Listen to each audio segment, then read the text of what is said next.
Hele, víš co, vyjebávat se mnou můžete, jak bude se mnou vyjebávat brutálně, tak já s vámi budu vyjebávat taky.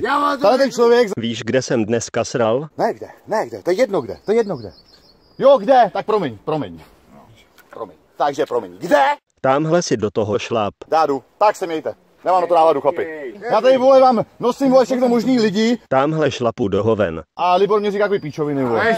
To nevydržel, musel jsem. To samý jak s Monikou, vole. Říkal si, že má miliony a pak je najdu s vínem pod mostem. Nemá? Ne. Tak já když sem přivedu.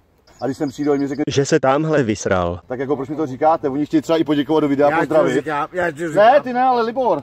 Já nevím, co k tomu. Čus? Já vždycky každému poděkuju. Musím poděkovat, děkuju lidem, všem, co nám... Kradete víno. Dobrý, a tak jako... Běž se tam ještě podívat, je to čerství. No jasně. Tanky. Hele, potkal jsem Vlado a... Říkal, že mi chceš dát do držky. Nevíš o tom? Vlado Ti koupil Gucci kabelku? Vlado Ti koupil Gucci kabelku?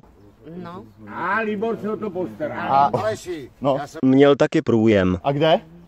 Bylo to... U tvýho auta před půl hodinou. A co ti... Ještě koupil, podával mi. Tady Marinkovce. Mi dal zlatý náhrdelník. Dal mi, Mi objednal tetování přes obličej. A důvod? To jsme to nebyli, protože Támhle, jak se vyprázdnil Libor, tak z něho spadlo pár babek, tak mi chtěl něco koupit. No. To smrdí tady, ty vole. Říkám, že po cestě jsem to nevydržel, tak to muselo ven, vole. Vole, to nevím, když se mi Z toho. to nechytlo.